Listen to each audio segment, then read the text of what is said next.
about heckling? You know? Can you hear me? In fact, I kind of like it when people heckle me. It reminds me of Twitch. Heckling. Oh, cackle. Cackle. Yeah, heckling is not the worst thing to happen. I think I'm more afraid... I'm more afraid of, like, no response. So this is the second ever keynote I've done. The first was in 2014, something really silly. And that was at a conference full of people working on gender and sexuality in games, so like totally audience area. This is also my audience and research area.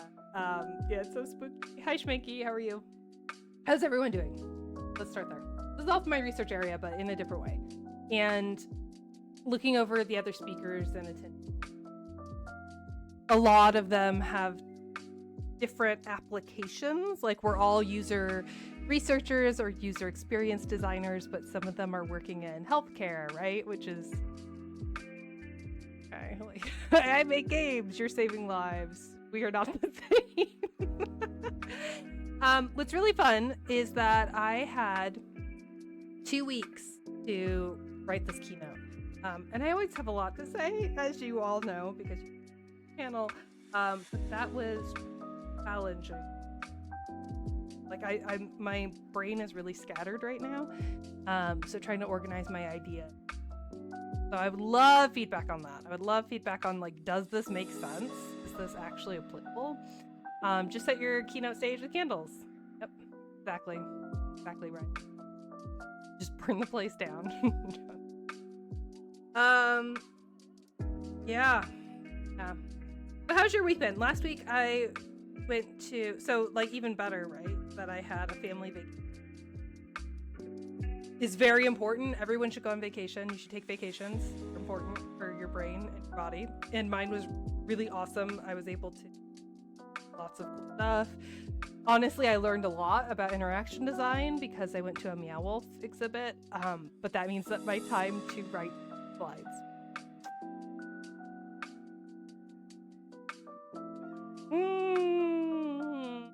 Okay. There is a Meow Wolf in Denver. There's a Meow Wolf in Santa Fe. That's the original. Las Vegas, Denver, and somewhere else, the LA. They've opened quite a few locations. And in the exhibit that I was at, there are telephones, and sometimes they give you numbers, a list of numbers to call, and most often that gives you a character's email, so you can find out more about the character in this RG kind of setting.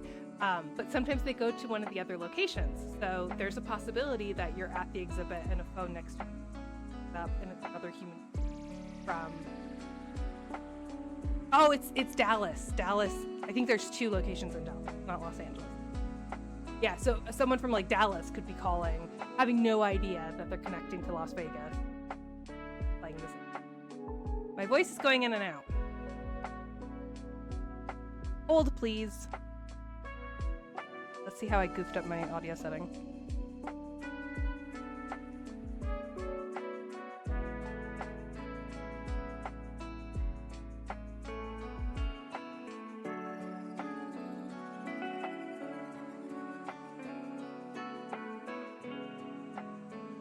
Okay, I turned the music down. Therapeutic activity, thank you for feedback. And I took the plug out of my mic and plugged it back in. Which is... it's canceling the noise. Oh man, I messed with that setting. And I wish I hadn't. I was trying to... I watched some YouTubers talk about how they get this creamy sound. Creamy is like the word to describe audio now. And I followed their tutorial and I think it was a bad idea. So let's see. Let me... I hate that. You hate creamy? Sorry. Tangentially related to vacations, one of the hardest lessons I've learned is that stepping away from the problem is a natural part of the problem-solving process. Sorry if you heard an echo. I was trying to listen. You don't want to listen to creamy echo. I'm obsessed with creamy keyboards. The sound is described as warm and like marbles, like hitting each other. Like warm marbles. Is that worse, Viper? Does that make it better or worse? Okay, I think I just have to hug the microphone. Viper, you're also totally correct. I mean, we should take vacations for a lot of reasons, but like we should touch grass for a lot of reasons, right? But sometimes when you just take a step away, you can be clearer. So I got really frustrated trying to write this keynote, and then I decided, you know what? I have this vacation planned. I'm just gonna go on the vacation. I'm not gonna think about it, and then it'll write itself. And in some capacity, it did. So that is a prime strategy, even though it's anxiety inducing, because you feel wasting time and procrastinating, but actually. Okay, so can you all hear me now? Is it okay? I tested the audio, but I can't. If I test the audio for too long, then you all get an echo. I'm sure there's a way to be a professional about that. Therapeutic activity too, right? Sometimes you need to step away and let things settle in your brain. Absolutely. Yeah, burning the midnight oil is so bad, but it's so good. It's like your human impulse is that you just want to solve the problem and you just want to get it done so then you can move on to the next problem. But I have, on many occasions, sat at my desk for 3 hours, like from 7 to 10 p.m. trying to work on something for work, and then just realized 3 hours have gone by and I've done literally nothing except get frustrated and maybe cry. So don't do that. Step away. Okay, so I'm gonna stop. I'm gonna cut off the music here shortly. We lost a corgi. I had a corgi. So sad. So what do you need to know about this keynote? And what kind of feedback am I looking for? Also, if you're new here, hi, welcome. I don't know how you found my channel, but thank you for being here. If you're old here, hi, welcome. Definitely thank you for being here. I know how you found the channel. It's because you're an amazing person who wants to help me at things. So I am giving a keynote for a user experience conference on Monday. And my topic is on whimsy and user experience design. So I have a lot of ideas floating around, and I feel like most of them are half-baked, entirely honest, because I'm thinking about one of the questions I always have when I teach game design: where do good ideas come from? How do you get a good idea for a game? Obviously, it's a lot of hard work, right? It's a lot of iteration, but where does that inspiration, that initial, oh, we should make a game about this, where does that come from? And one of the things I wish we had more opportunities to do in education, and not just in games education, but I mean, obviously in games education, is to engage your imagination and to find creative problem-solving techniques that are non-intuitive. And because they're non-intuitive, how the heck do you describe that, right? I think it's the problem that my talks, we'll talk about it. But the type of feedback I'm looking for to do some user research, to be very meta, is, do my ideas make sense generally? And where, if there are holes in my argument, absolutely point those out. But also, anything's just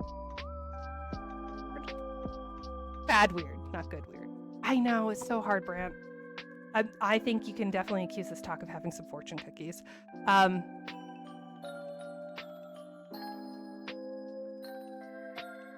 What I got done coming back after a week was so much more than the backward progress I made trying to show. Yes, Brant.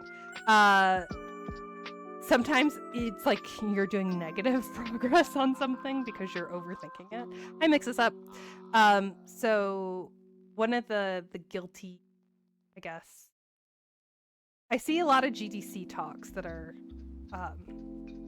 they very openly accuse themselves. I'm not trying to be mean, or I'm not trying to say something bad about a speaker, but I've watched a ton of GDC talks where they're like, oh, unfortunately, I'm just going to give you a bunch of fortune cookies. And what does that mean? Not literally, they did not literally hand out fortune cookies to the audience, but when we talk about heuristics in design and we talk about like good game design, we often get these tidbits of advice that are either so broad and vague so that they can apply to every situation that they aren't actually helpful, or flip side, they're so narrow and specific that they're not helpful. So it's like, well, how the heck do you talk about design in any way that's meaningful? You end up having to go through a lot of nuance, and that's boring and scary, and that's what I'm doing. So I don't know. Let me know if these are too fortune cookie-esque. Oh! Okay, I guess there's a dual meaning in fortune cookie. Like, maybe you just make a game based on a fortune cookie. Yeah, absolutely. Can a good idea only be determined in retrospect? All good ideas start with the sentence, wouldn't it be cool? But a lot of bad ideas too. Yeah, so like, what constitutes a good idea? I've been doing a lot of navel gazing, thinking about what is, I mean, let's go back to Plato. What is a good life? The most stressed out people I know on this planet are game developers, which is bananas. My, Dr. Boyfriend. Dr. Boyfriend is a medical doctor. So we have a lot of medical doctor friends. And they're chill. Like, literally, people die. They are dealing with life and death every day. And they're like, yep, it's whatever. Like, what are we having for lunch? And I think part of that is because of desensitization, right? But also part of it is because you have to have strong coping in med school to get through med school. And also, they're not dealing with the type of precarity that game developers are, right? Like, most of us working in a creative industry are so grateful to have our job and not deal with dead bodies all day, every day, that we feel like it could just poof, go away. And like that sense of no job security, that sense of imposter syndrome is very familiar with academics. I don't know. I'm searching for an answer to that. How do we enjoy having our dream job? Like, you have your dream job. Okay, is it fun? Do you like it? Yeah, obviously, but also sometimes no.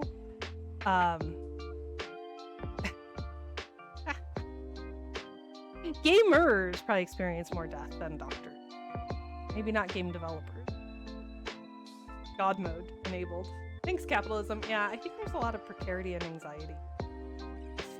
Anyway, let's talk about whimsy. I'm obsessed with this idea. Okay. So I'm gonna stop the music, and then I'm gonna give my talk. I'm gonna time myself because it's supposed to be a 45-minute talk. I will take breaks to engage with chat, but chat, if it seems like I'm ignoring you, it's because I want to try to get an accurate time for the talk. Because this is probably my first and only dry run that I'll be able to do. I know, it's terrible. I was only given 2 weeks. I was obviously not the first choice, which I'm fine with. I'm excited that Professor EXP thought of me at all. This is for Professor EXP conference. So this is someone I know on Twitch, so it's really awesome that us sociology professors are connecting on Twitch. And let's see if this works. Oh, I think this is, yeah, there we go. I think that works. I couldn't remember where there were capitals or if there was space, but that is the most popular professor of sociology, who gratefully, I'm very grateful, invited me. Do you want feedback throughout, or do you want it at the end? Give me feedback throughout, because that's probably easier on your cognitive load. Like, I don't want you to have to keep up the notes tab or something. So just write your thoughts in chat, and then I will take periodic breaks and read. But thank you, Therapeutic. That's so kind of you to ask how my feedback. Good user experience. Viper, yes, I know we have similar viewers. It's so fun. I've caught a few of his streams. He streams at times when I think I have to teach. So I'm not able to catch many of his streams, but I love, there's more sociologists on Twitch. I'm barely a geologist. I wish I was a real. My interdisciplinarity. What is it? Okay, let's do this keynote. Let's go. I should probably shut a corgi cam off. Hold on. Hold, please. Hold on. This is silly. I was thinking about keeping my heart rate monitor on because I think it'd be very funny. Be like, this is how anxious I am about this. Yeah, corgi should totally increase the whimsy. But here's my plan. My plan is this VOD. I'm gonna edit it, but to use VOD as a like, oh, in case my tech goes bad tomorrow. Backup. Probably not great if I have corgis stuff on there. Audio's still cutting out. Okay, hold on. What's the thing I need to do? There's gain, right? Do I turn up the gain? Is that how I do it? I think I just really need to hug the mic, which cuts off half of my face. Let's move me. These are problems that have solutions. Is that okay? Did I make it worse? Terrible. Terrible, terrible. I have no... Okay, good. Thank you. Thank you, Viper. I appreciate you.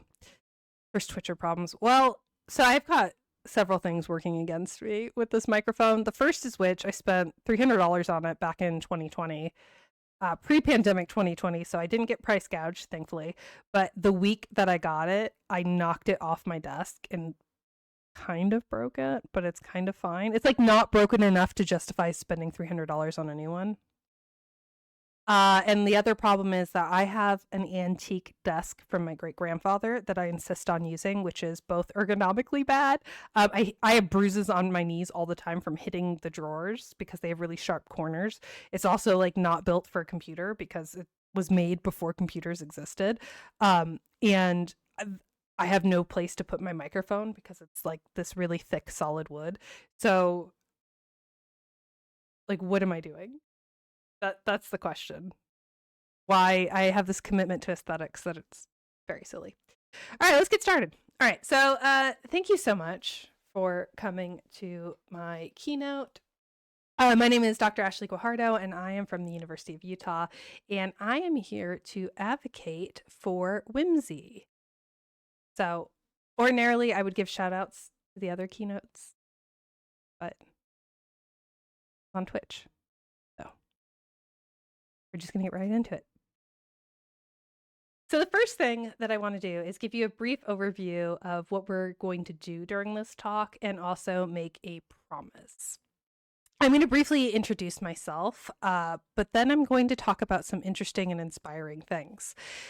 The promise I'm going to make to you is that you will leave this talk with 3 lessons on how whimsy can make us better researchers, designers, and colleagues. But first, we're going to have to get weird with it. We are going to spend a lot of time today, well, within the 45 minutes, of course, talking about Renaissance festivals, fairy balls, and booping. If you don't know what any of the words I just said mean, then you are going to have the added bonus, in addition of having those 3 lessons, of an expanded vocabulary for weird sections of the internet. But the most important part of this talk is whimsy. So who am I? Well, I'm an associate professor at the Division of Games at the University of Utah, where, of course, I Twitch stream games. That's kind of how you all know me here. And that's also how I met Professor EXP, another sociologist on Twitch, who kindly invited me to give this keynote. I am a professor of game design and also user research, so I also practice it. I have consulted for a bunch of game studios that are on the slide and also for places like Collins Aerospace. I have been the vice president of the Global Game Jam. I've been on the board of the Digital Games Research Association. I have co-chaired the IGDA's Games User Research Special Interest Group. annual conference, and overall been active in both academia and the games industry. But that's not really who I am. None of this really captures who I am. And I think when we're talking about whimsy, I want to pull us away from talking about work so much, you know? But if I didn't tell you all those things, I think you would think I was unemployed and not listen to me, because so much of what we do at conferences is introduce ourselves based on our job and our title and our occupation.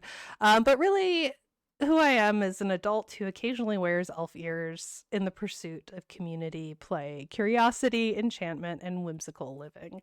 There's me as Shadowheart on the left, and then me as Deckard Cain from Diablo. Although when I wore this to Salt Lake Fan X, people kept calling me Gandalf, which, like, I get it. Deckard Cain is pretty niche, especially this version of Deckard Cain comes from the Heroes of the Storm specific. Like, that outfit is from Heroes of the Storm.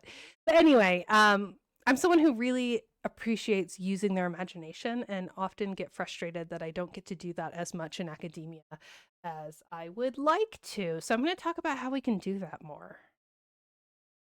Let's start off by defining whimsy. Whimsy, also called whim or caprice, is defined in Merriam-Webster. I'm just using a standard dictionary definition, right? It is a capricious or eccentric and often sudden idea or turn of the mind. The reason I selected whimsy over any other word is because it encapsulates the culture and circumstance needed to affect development, make palpable change, and improve the world in meaningful ways. This goes back to what I mentioned before about creative problem solving, right? We always say, let's use creative problem solving. Like, we're tired of how things have always been done. We want to be disruptive. We want disruptive technology. We want to disrupt how things have been done before. But then when we get into the nitty-gritty of what that means, we often come up short. So how do you get a good idea? How do you change the world with your technology? Or how do you design better user experiences? So I want to tell some stories about whimsy, and we're going to start in 1963. But first, I'm going to check chat just to make sure we haven't gone off the rails yet. Right? I don't know why they would have guessed Gandalf either. Aw, you like my cosplay at the start. Well, I had to. Okay, cool. Want to make sure that we're still good. Oops. Sorry, I'm using Canva, which is not, I usually use PowerPoint. All right, so let's start off in 1963. So let me preface this by saying academically, I'm trained as a sociologist, as you all know. I am not a historian, so I'm going to make broad sweeping generalizations that historians hate. Historians hate this one trick: give a keynote and mention history, and then do a bad job. Sorry, my apologies to historians. My point is, in talking about history, is to mention when we think about the 1960s in general, they're remembered in popular culture, for better or for worse, factually or not, as a time of social change and upheaval. And this makes for a really interesting decade to think about. This makes for a really interesting decade to think about whimsy. It's a particularly interesting year in 1963 because it was the year American President John F. Kennedy was assassinated in Dallas, Texas, unfortunately. Luna 4 flew to the moon on April 5th. Malcolm X gave his Message to the Grassroots speech in Detroit, Michigan, and Betty Friedan published The Feminine Mystique. Also this year, the first ever Renaissance Festival was hosted in Hollywood Hills, California by a school teacher named Phyllis Patterson. I gotta learn how to click my slides. So what the heck is a Ren Fest? This is such an American thing. When I talk to European friends about Ren fairs, they kind of stare at me for a while. So Europeans watching this, my apologies. I'm going to explain it. But it is a little strange. Even if you are from the United States, by the way, the concept's a little bizarre if you're not a nerd. And not even like a history nerd, right? Because a lot of it's anachronistic, but I digress. Renaissance festivals are outdoor entertainment camps. You can often camp on site. as well as just attend for the day, where people dress, speak, and otherwise make believe they are living in the European Renaissance. Attendees, as well as paid staff, are encouraged to dress up in period appropriate costumes, where you can shop, eat period inaccurate food. I want to point that out. So these photos are from the original Renaissance Pleasure Fair in 2024. I got these off of their website. These are promotional photos that they put up online. So I'm not showing pictures of children that I don't have permission to show, but I do want to point out that these kids are eating a giant turkey leg, and turkeys, of course, are not native to Europe. So, I mean, the when I said anachronisms and we're going to make historians mad, I mean, in more ways than one. Attendees can watch jousts, they can watch comedy shows, and generally engage with the things that you see. So there are human-powered rides, like this dragon ride here has human beings that push a wooden cog that makes the dragon swing back and forth. You can do games of archery, you can watch jesters and comedians perform acrobatic tricks. You can also watch jousts, eat a giant turkey leg, and so on and so forth. Something I did not realize is that now, today in 2024, there are over 200 Renaissance festivals across the United States. Most are locally owned and operated, although there are a few franchises. They're called different names as well. They can be called Renaissance festivals, Renaissance fairs, pleasure fairs, but all of them generally involve dressing up and interacting as though you are in Renaissance Europe. Okay, so this is the start of this was in 1963. So let's talk a little bit more about that. These photos, so the photos I showed on the last slide are from 2004. These photos are from 1960. And as you can see from the photo,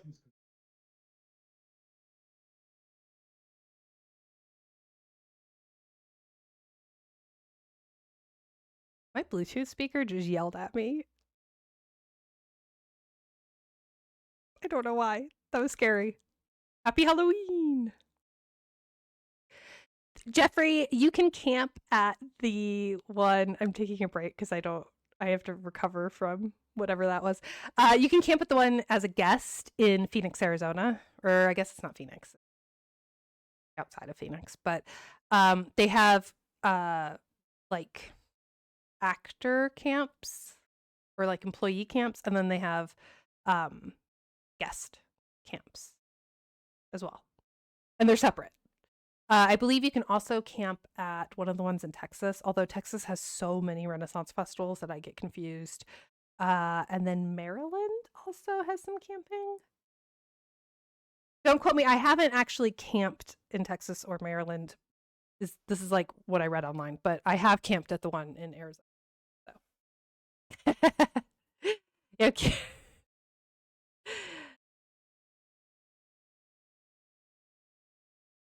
Yeah, for Europeans, Renaissance festivals are quite strange.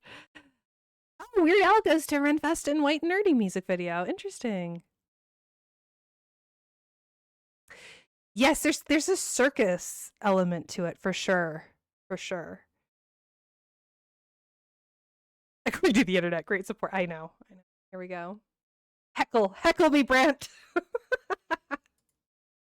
I like heckling. But I'm not saying you're heckling. That's pretty mild heckling, if it's heckling at all. But okay, let's get back into it.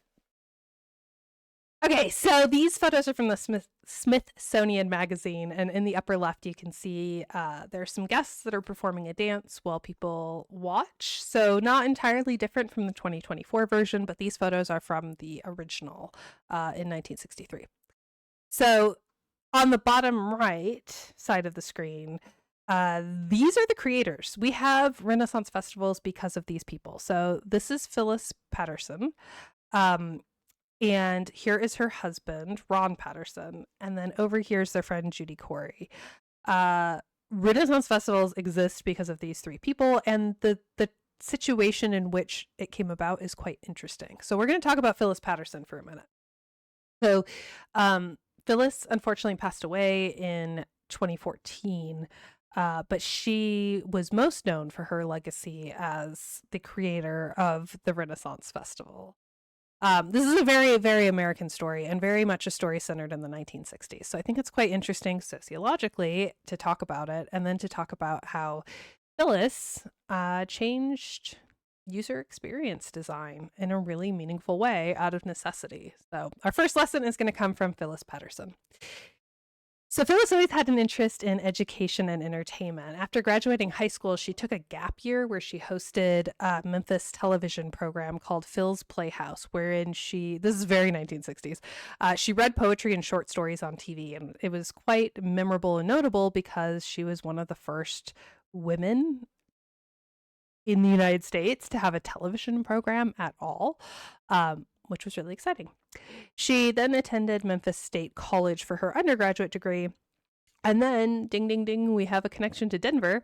She attended Denver University for a master's in education. She got married and moved to Hollywood Hills in California, where she was unable to find work as a teacher because she didn't have access to childcare. See, I told you this is a very American story. I'm going to show you the book Well Met in a second, but the book Well Met goes through Phyllis Patterson's life story in quite some detail and describes the economic potential for women at the time as being a lot like how it's represented in the television show Mad Men, where trying to find work as a woman was very, very, very difficult. And my understanding is that Phyllis didn't necessarily was not in economic need, but obviously was a very smart person and wanted to have a career. And there weren't a lot of options for her. So she was looking she couldn't be a school teacher because she didn't have childcare. So she was looking in the classifieds in her local paper and saw an ad to teach after school drama for students. And so when she saw this ad, she thought, oh yeah, like 20 high school students. Cool. That sounds great. So she applied and went to the interview and everything was great. And so she signed on to do this after school program because she could run it out of her backyard. So she could have her infant son with her while she was teaching this drama program. And then come to find out that in reality, the drama program was 80 children, 80, from the ages of 6 to 13. So Phyllis was quite shocked because what do you do with 80 children from the ages of 6 to 13? That's very different than a high school age, 20 high schoolers who are pretty self-sufficient. So she had to teach drama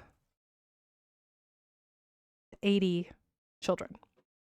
So let's talk about whimsical design and what she did. We say that necessity is the mother of invention, right? And I think this is a really concrete example of that, but particularly for user experience design. What'd she do? She figured it out. She has a quote here in this book called Well Met by Rachel Lee Rubin, which is probably the best documentary. It's not a documentary, it's a book, but best account of how the Renaissance Festival came about. And in this, with an interview with Phyllis, she says, I had to organize these kids into something they would enjoy, but I did figure it out. I knew how to teach history. I knew how to teach theater. So in this case, she used her knowledge of history to teach students an Italian Renaissance street improv. These are my words. Not, again, I'm making historians mad. I call it Italian Renaissance street improv, but it's called Commedia dell'arte. Please do not talk about my Italian accent. And essentially what this is street performers would wear masks and they would wander around. They would roam the streets of Italy and do small performances. Often these were improv. Often these were interacting with people on the street. And often these were very political. So the reason why these roving troops wore masks was to protect their identity because they often had commentary about the church and about the government. So this was, a Renaissance Italian edgy way of expressing dissatisfaction with culture and society. But it also was improv, and it works really well for kids because kids can't memorize lines of script. They also were enchanted by this opportunity to dress up in Renaissance clothing and just kind of goof around. So Phyllis talks about her design as being like, well, typically when you're teaching children theater, someone has to be the tree and just stand on the set. But she didn't want that. She wanted every single student in her class to feel like they were a member of the production and a member of the stage. So she was able to get kids in costumes and just let them do improv. And I think this is such a clever design because there's no model for teaching children theater in 1963 that relied on improv so heavily.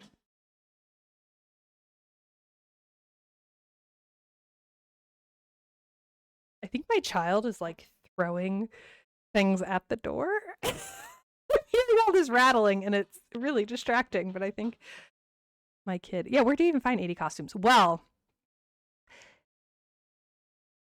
Sexalia, you called it! Sorry, take a break. I love children because they remind you to take breaks. The masks were also very symbolic, indicative of the character. Yes, that is a really good point. So sometimes the masks would be representative of religious or political figures, or sometimes they would just be like, you know, the drama masks, like the sad or the happy. So someone's like, oh, you're the happy character who's just gonna glass half full everything, or you're the antagonist. I had never heard of Commedia dell'arte until Rachel Lee Rubin's book, and Phyllis Patterson talking about it. So this is really awesome.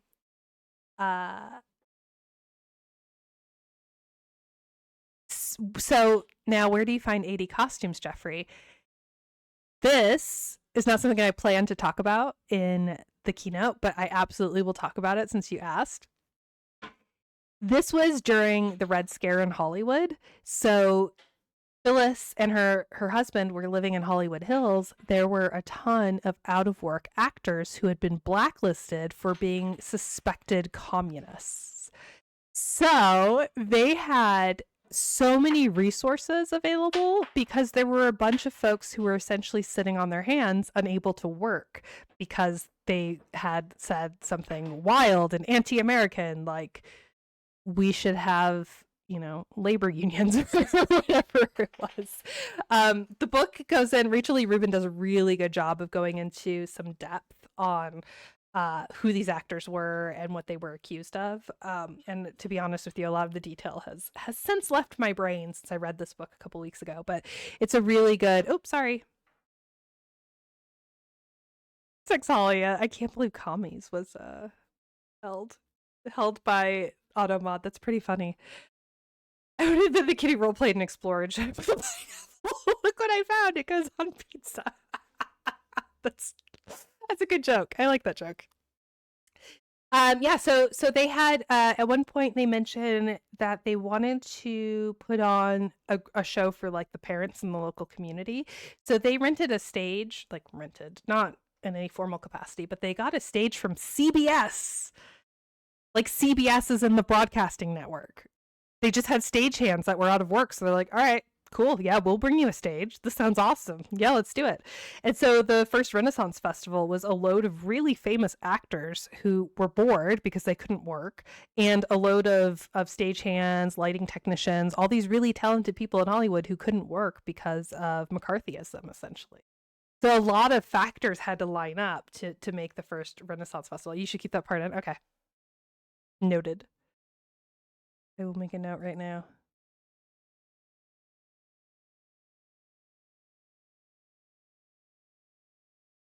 Can I? Oh, I can. Okay, good. Hold on.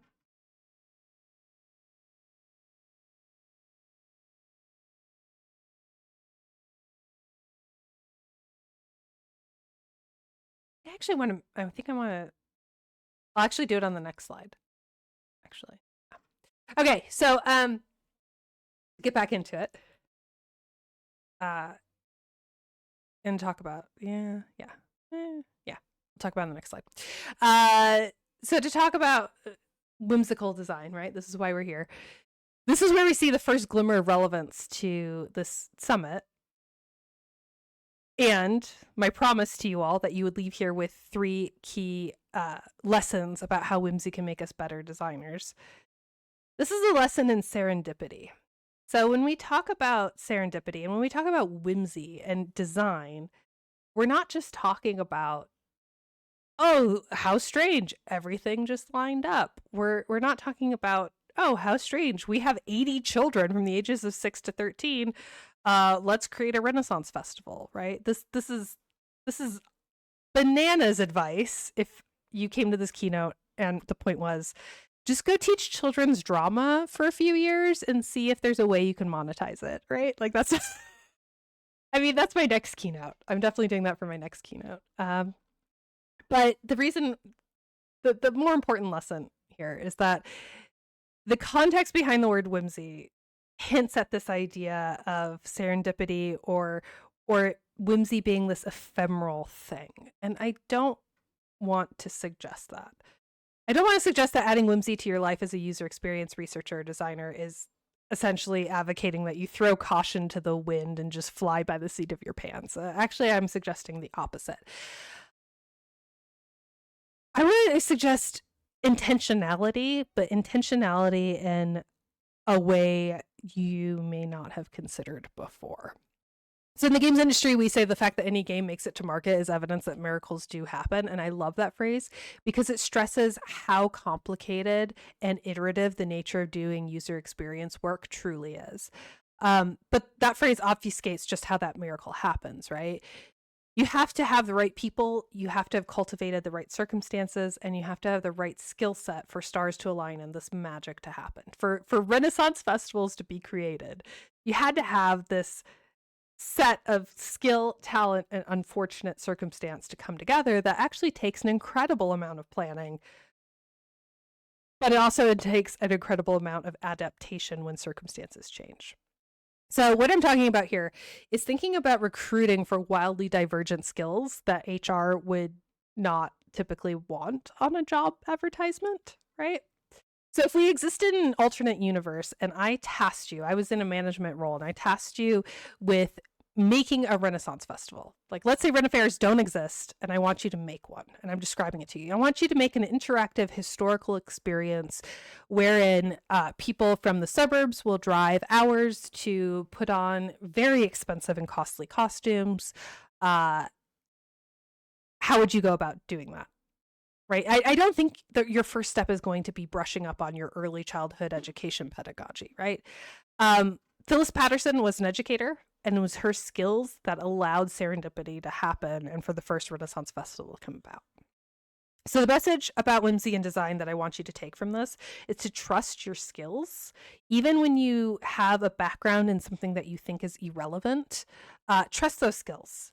And if there are managers or folks in charge of headcount and hiring in the audience, I want you to think about when you go to hire talent, think about areas to fill where your team is lacking. Think about backgrounds and expertise that are not currently represented by your team, rather than just focusing on complementing, right? Focus on balance, focus on rounded skill sets and weird skill sets, because those are going to make for the best design, according to what we just saw.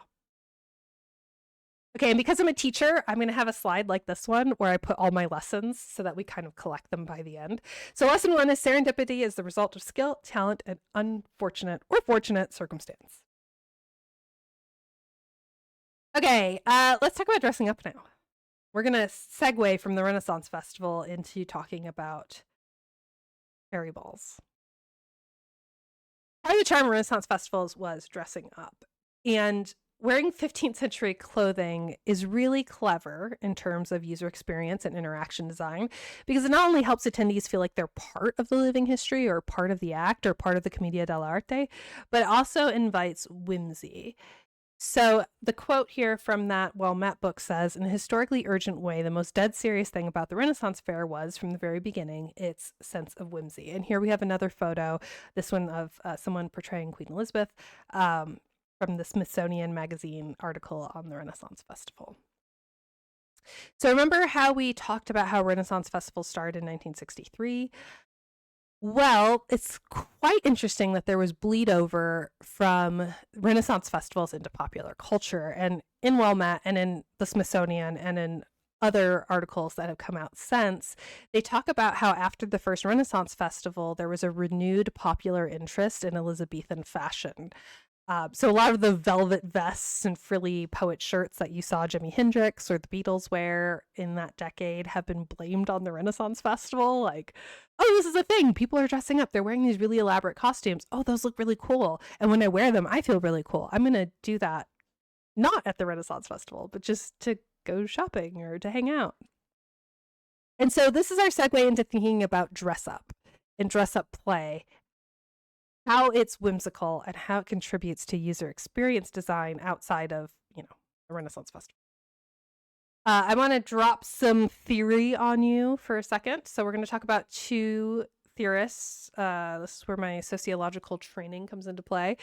Many scholars have written about dress-up play, particularly Janina et al. In Playing Dress-Up Costumes, Role-Play, and Imagination. This was a philosophy of computer games paper from 2007. It does a really, really, really strong job of summarizing all the psychological, historical, anthropological work on playing dress-up and the significance of it. So if you want a comprehensive take, I recommend reading that article. I'm going to highlight two theorists here that are the most relevant for what we're saying in this talk, but definitely go and read that article for the full breakdown.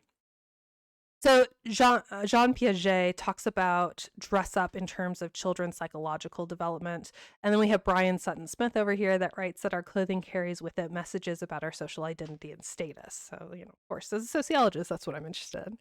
So what does it mean to glue on elf ears and put on prom dresses to attend a fairy ball? Well, let's talk about it.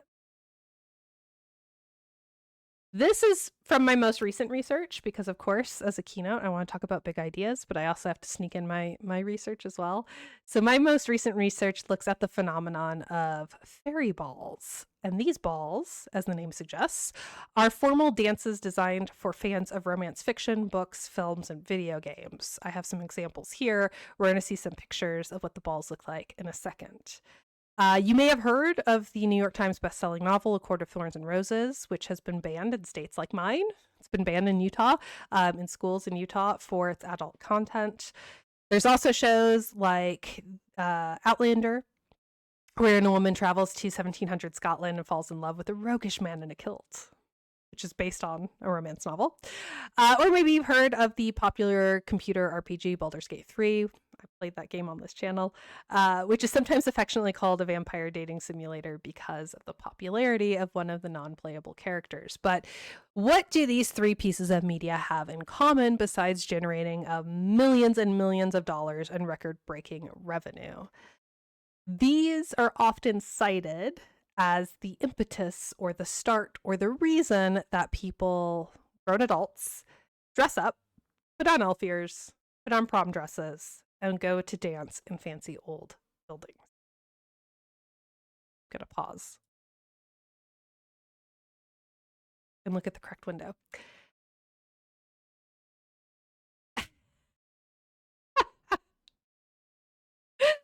Viper, you crack me up. You need to make a list of all the hiring managers at the conference so you could, or so that you can go and say, your company's monoculture. All your employees are employed, and I am not. It's pretty good. Yeah, monetizing children's entertainment is a big lol. Yeah, what you're telling me is Renaissance Fair started with communism. There's so much. That Well Met book I cannot recommend enough. It changed how I thought about the 1960s and deepened my knowledge of history in a way that was really entertaining because I was also reading about Renaissance festivals. Hi, Word Shore. How are you? Ooh, Viper. That's super exciting. Larian is awesome. I'm so excited for your friend. Okay, just want to make sure we don't have any questions before we move on. Okay, so I want to give you an idea of what fairy balls look like because when I talk to people about my recent research, they fall in one of two categories. Either they're like, yes, I've been to a fairy ball. I'm so glad someone's finally researching it because it's so cool and it's deserving of research. Or they're like, bro, what? I have no idea what you're talking about. So to give you an idea of what a fairy ball looks like, these are public promotional images from past events that I took from the event website that are used for promotional purposes. So everyone in these pictures consented to their picture being posted publicly and everything that comes along with that. I'm not posting pictures from the research that I did specifically because of privacy. Right? So my participants were guaranteed privacy. I did take pictures at the event, but I took them from my own memory. I will not post them. I can attest, though, that the costumes that you see, the mode of dress, the composition of people is very similar to the events I did research at. What I want you to take away from these images is the costuming and the state of dress. The reason this is interesting is because this is very obviously not what people are wearing to work on Monday, right? This is also a little bit divergent from what people wear to Renaissance Festival. You see some fantasy medieval theming in the chainmail, there's swords, there's armor, sometimes there's corsetry, but you also see a lot more prom dress kind of aesthetic. So it's a little bit different than Renaissance festivals. Here we have an event in Somerset in the United Kingdom called Karen Kay's Fairy Events. This one is from the Fairy Court Ball in Biloxi, Mississippi. This is from the Paravel Ball in Los Angeles, and this one is from the Big Whimsy's in the name, Spring Fairy Ball in Baltimore, Maryland. Cool. Sorry, I linked everything so I could give credit to the photographers, and then, of course, I accidentally clicked on it. Cool. Not only are the costumes fantastical, but also the venues, I think, are worth taking a look at. So these are the same events from the previous slide. This is just pictures of the venue to give you an idea. These fairy balls typically take place in... No, I'm no longer in full screen mode. Hold, please. Okay, got it. Oof. Yeah, giving a keynote's hard. Okay, so these are the locations from the previous slide. So this picture is from the Karen Kay's Fairy Events in Somerset. So this is a fancy big hotel. You can see the chandeliers on the wall. But a lot of attention's been paid to lighting to make it feel a little more transformative, a little more magical, even though it's at a contemporary large hotel. This is a photo from the Fairy Court Ball in Biloxi, Mississippi. Often really quaint, cute, countryside-esque wedding venues. Sometimes ranches, sometimes farms will be used because they have this cottagecore fairy aesthetic. Here at the Paravel Ball in Los Angeles, everything is gilded. Like there is a gilded, I'm not sure if that's a harpsichord or a piano. Don't come at me, musicians. We've already established I'm not great at history. Musical instrument history. On. But everything has a very particular look, right? This is very Georgian Jacobean, gilded, literally gilded. Everything's gilded. Even the vase with flowers in it is gilded. And then this is a Hilton. This is actually my favorite one. So this is from Big Whimsy Fairy Ball in Baltimore, and this is a Hilton. Look at the ceiling fans.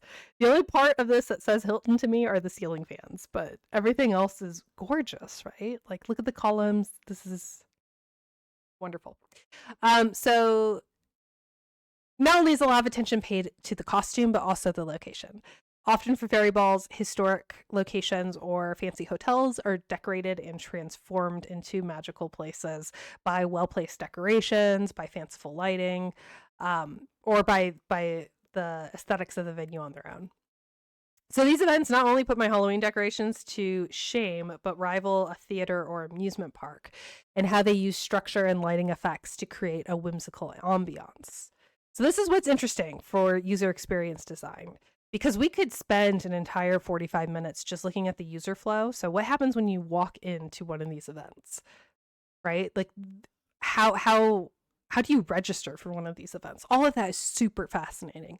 But I'm not going to do that, right? We don't have the time. This is a separate keynote. Again, my next keynote. So if you're interested in me doing a keynote for you, I'm interested in doing one on commercializing children's experiences or doing a user flow mapping of a fairy ball. Joking, unless, no.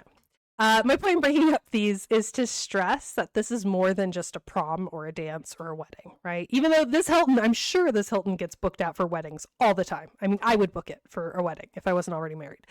But there's something about the structure of these events, the props, the lighting, which creates an invitation to wrap yourself in a theme and play. By costuming, that's literally what these participants are doing. They're wrapping themselves in a new identity, to borrow from Sutton Smith, even just for a night to experience something new and magical. This level of participation is also quite remarkable. These outfits are often in the ballpark of $700 to $1,000, including accessories, hair, makeup, right? In addition to the cost of attending the ball. This is a really expensive hobby that people are investing into because it's so magical.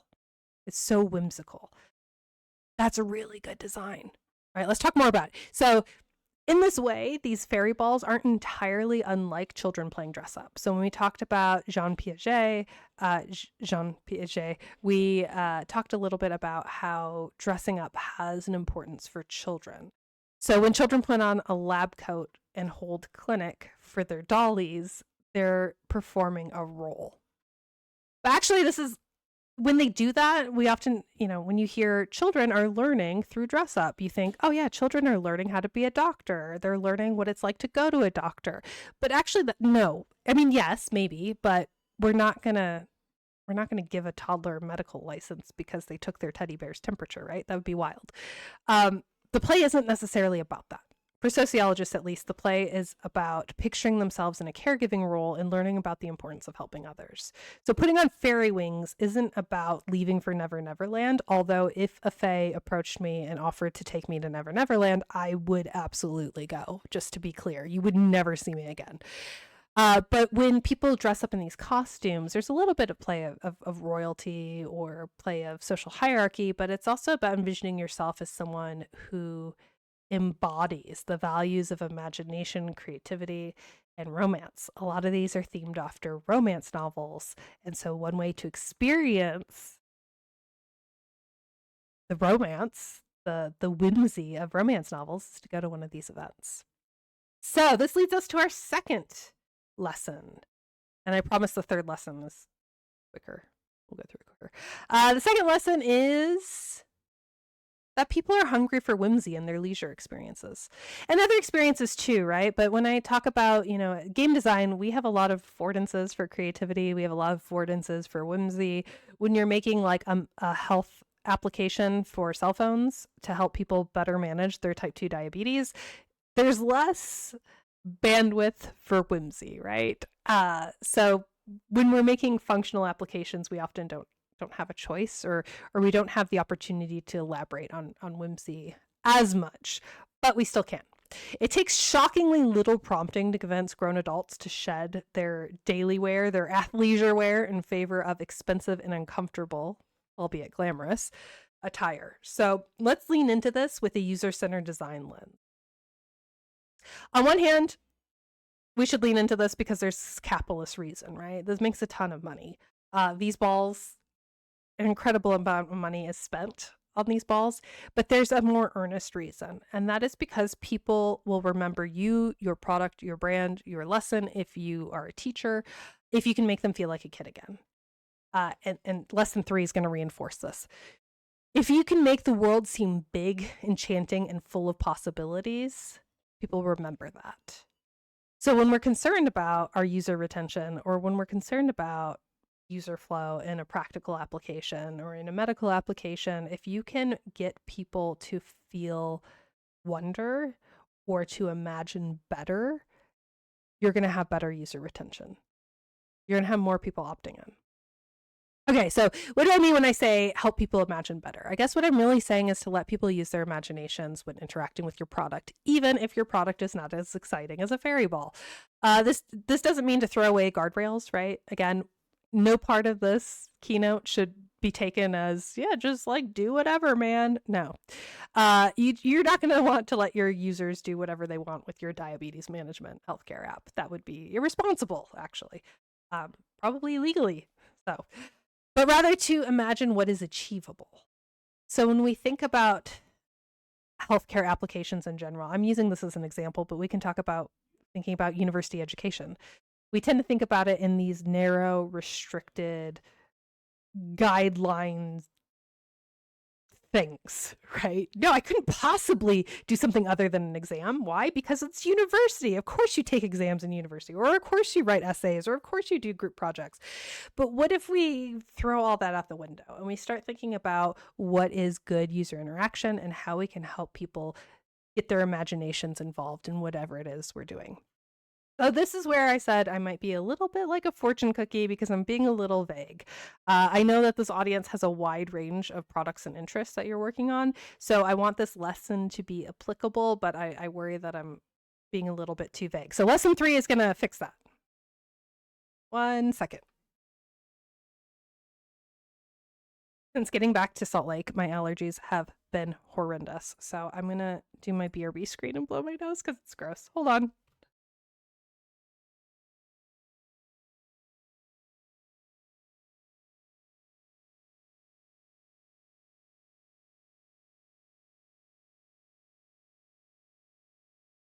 Okay. Yes, Sexalia, getting students into creativity as your goal with zines. Absolutely. Like that is such a great example of how you can use imagination to think about how to do things differently. The events don't really themselves don't make money though. It's a ton of volunteers and labor of love. I did see the Detroit Bridgerton Ball drama, which is very funny. I think event management is just awful in general. This is something that when I think about my nightmare, like what job I would absolutely hate, it's event management, truly. Because there's no price, like it's all expensive and people don't want to spend the money in the first place, but it's just so much stress to make sure everything comes together. I will say vending tends to make a lot of money in these. Well, a lot is relative. Not about the money. My last job was partially event planning and I hated it. Yeah, it's really stressful. Jeffrey, you're so funny. Whoops, you were taking in your doses of medication. Now you need to find it. That's gamification, right? That's a joke. That's a joke. Bad gamification. Don't do that. All right, so we have lesson 2 in the bag. The lesson 1, serendipity as a result of skill, talent, and unfortunate circumstance or fortunate circumstance. And lesson 2 is help people imagine better. Use whimsy. Help people imagine better. All right, let's talk about the last one. So let's talk about Meow Wolf. And then we're going to talk about this for a few reasons. Let's talk about Meow Wolf's art installation called Omega Mart. Maybe you've heard of it, maybe you haven't. Meow Wolf is a collection of anarchists and artists who create large-scale, interactive, immersive installations which tell a story. So the first Meow Wolf exhibit was opened in Santa Fe, New Mexico. Bizarrely, I mean, it's good, but bizarrely, with assistance, financial assistance from George R.R. Martin. Sounds super interesting. We love it when artists support artists. The exhibitions have become really popular on social media because obviously they're very colorful, they're very interesting to look at, they make for great selfie backdrops, and there are a bunch of hidden details like animatronic soup cans or just generally weird things. We're going to talk about Omega Mart for the purposes of play in this next section. But the reviews of Omega Mart specifically, Meow Wolf has a few different exhibits out, but Omega Mart is the one that I went to. And it has been called Darkly Humorous, Haunted Cosmic Horror by Rob Bishiza from Boy Boing. And an idea of what a grocery store on LSD might be like by Shelby Stewart from the Houston Chronicle. Let's talk more about it. Some of these images come from Meow Wolf's website. Again, promotional images that are put there to be used. The ones that do not have a citation come from my own camera reel that I took. So the reason why I want to finish this talk on whimsy by talking about Meow Wolf and Omega Mart is threefold. So first, I was just there. Spoiler. That's probably the least strong reason for talking about it. While I was there, I texted my user experience designer and researcher friends to ask them if they had ever been, and the answer was a resounding no. So, I mean, audience, hands up. If you chat, hands up. If you have been to a Meow Wolf exhibit, any of them, doesn't have to be a Mega Mart, or it doesn't have to be the Las Vegas location. But if you have been to any of them, let me know in chat. Put your hands up. Because I want to see if my suspicion is true or not. I'm going to take a drink.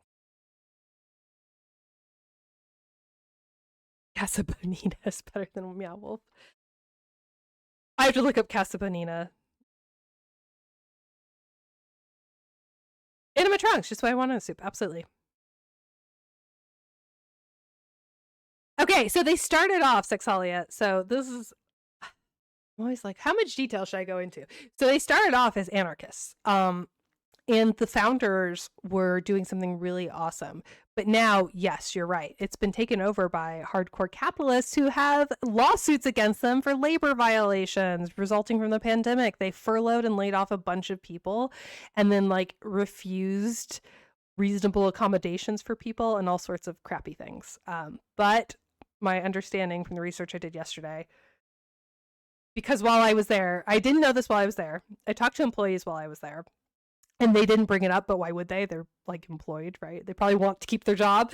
But then I looked it up, and I think there's still outstanding lawsuits, but it seems like their labor practices have gotten better since 2021. So fingers crossed, because I did think hard about platforming someone who's dodgy, but I mean, there's no ethical consumption in capitalism anyway, so. Now that I have context for the pictures posted earlier, I'm less worried. Yeah, right? You hadn't heard of it, Brant? Okay. You haven't been, but you've seen it in feeds. Okay. Cool. This is what my gut told me. So I was shocked. So I thought probably people had not been because of the same reason I had not been. There's a misconception that Meow Wolf is a selfie museum. And I've been to selfie museums. In fact, I've gone with friends, and it's a lot of fun. You can take really cool pictures. Yay. But this is not a selfie museum. This is also not, I mean, yes, it's a museum, but it's also an alternate reality game, which is kind of cool. So it's a selfie museum in the sense that you can walk around and take neat photos. But the main reason why I want to talk about it is because this is an immersive alternate reality game that's profitable. So, Chad, I'm really glad you brought up capitalism and concerns about capitalism, because being profitable as an alternate reality game is almost unheard of. So what is an alternate reality game? I'm sure most of you know, but if you don't, alternate reality games are a type of multimedia, mixed media storytelling that uses the real world as the game setting. So sometimes you hear people talk about ARGs, and what they're referencing is augmented reality games. So Pokemon Go is an example of an augmented reality game where you use technology like your cell phone to augment the reality around you. Ingress was another example of an augmented reality game. We're talking about something different. We're not talking about that. We're not talking about virtual reality. We're not talking about augmented reality. We're talking about alternate reality. So alternate reality is almost like turning the entire real world into an escape room. So people don't necessarily know that they're playing a game. Most of the people who attended this Meow Wolf Omega Mart did not realize they were playing a game. And so this is really interesting for user experience designers, because if you are designing a game and the majority of people do not know they are playing it, have you designed a bad game? That's a fair question, right? So when I was talking to the employees, that seemed to be a concern, right? Well, there's user experience concerns because not everyone realizes this is a game. Not everyone sees the trailhead. So in alternate reality games, there's phrases like trailhead and rabbit hole, which mean the start of the game. So you organically, through exploring and interacting with the world, find a trailhead, which then leads you down a rabbit hole, and you start seeing the actual game and the game world. So you may have heard of games like The Beast or I Love Bees being used as underground marketing campaigns in the 1990s and early 2000s. So I Love Bees was marketing for Halo 2. That happened when people found clues in the real world and then cracked a code that led them down a rabbit hole, eventually resulting in the reveal for Halo 2. But I Love Bees was a website called I Love Bees, and it was all about bees. And people thought, this is so strange. Why are these posters up for a website that's just about keeping an apiary, when it turns out it was about something much more. Essentially, they involve people stumbling on a trailhead and then diving down that rabbit hole. And in the case of Meow Wolf's Omega Mart, you are paying for a museum-like experience. They're very clear about that. When you buy your tickets, it's like, oh, it's like an art museum, but it's interactive. And when you arrive, you notice that you're in a grocery store. And at first glance, like if you're just passing by these photos, you're like, yeah, that looks like a grocery store. There's some cool paintings on the wall. There's signs hanging up. And yes, you can buy all the produce. Everything you see here, you can buy. In fact, I did. I bought the Dorito bag over there. Actually a plushie. But when you look closer, you see, fun fact, nothing is sacred. What's our secret? Where's corn born? And these are just kind of strange and a little bizarre. Instead of LaCroix, they have La Mega. And if you zoom out on this brand of soda, it has a painting of a businessman falling. There's just some unnerving, strange things. One of the coolest things that happened while I was there is the employees are dressed like grocery store workers. They have like a apron on, and because I went to the Vegas location, there was a woman who walked in wearing a sash that said birthday girl or it's my birthday or something to that effect. And the employee ran over to her and said, happy savings to you, happy savings to you, happy savings to you, happy savings to you, yay, shopping! And clapped, which is chef's kiss. It was like that was the point where it's like, oh, this is performance art. Oh, this is really cool. Okay, there's something else going on. This is really fun commentary on consumerism. I love it. Okay, so let's look at some of these products. Most of the products don't make sense. So we have Y2K contingency sauce, which was one of my favorites. By the way, these cans are empty. I picked them up. You can buy them. You absolutely can buy them. But the cans themselves are empty. I was hoping that there was just like nacho cheese sauce in there, but there's not. There's also Millennium Beans, and I love that they're dipping a CD-ROM into it. Amazing. Last modified in 1999. So there's little humorous details that just kind of build up and let you know that something's not right, but always it's not terror or horror so much as it's pretty funny. So eventually you can explore. There's many ways to find the alternate reality, the fork dimension, like fork and spoon, fork, that's what they call it. So at some point you're going to find the trailhead, and at some point you're going to leave the regular grocery store and go someplace else. So I found the fork dimension through this portal. This is a freezer, and like a drink cooler freezer, and you can open the door the opposite way that's meant to be opened, and you can walk into the fork dimension. This is an alternate game space, and I'm not going to spoil it for you. I'm not going to show you what that game space looks like, but it is when the gameplay starts to happen. I'm showing you two images, but I'm not going to show you a video. I'm not going to take away from what the experience is like. I just want to show two quick images to give you an idea of how different the experience is. So as you pass through the other side, everything changes. I really think you should go experience this for yourselves, because you've probably seen images like this one. This is me and this is my kid. And we're in, I think it was called the Infinity Room.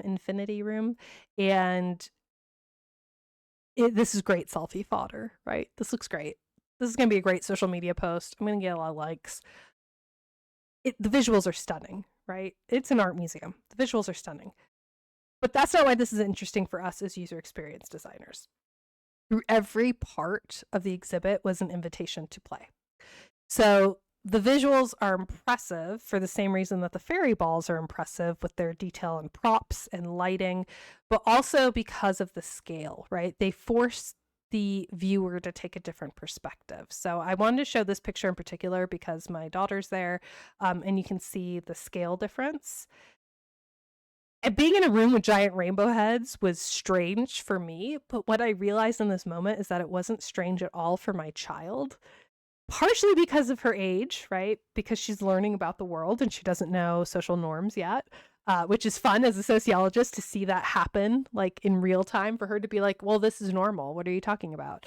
We were just at a casino where there are giant people and there are rainbow flashing lights because we're in Vegas. So how is this any different? For her, it wasn't, right? For her, we may as well have been in another casino. But Meow Wolf wasn't weird for her. So here's another example. In this exhibit, you go through an office building and there are computers that tell you to boop them. Remember I told you we're going to talk about boops? So computers will ask you to boop them and very obviously invite you to play. And adults walking past these computers would pause and they would hesitate. But my kid did not have the compunction when she hacked into the machine to watch video files marked private like I did. So for her, okay, this is just another iPad, right? Whereas we have these social norms that dictate that you shouldn't touch someone's computer if it's not yours, because there might be private information on there. And in fact, there is private information, and this is part of the game play experience. The reason I bring up how my child and I had these vastly different experiences is because it's an important lesson in testing our interaction design. So far, my 2 pieces of advice, the 2 lessons have been focused on user experience design, and I'm going to switch gears slightly and talk about user experience research.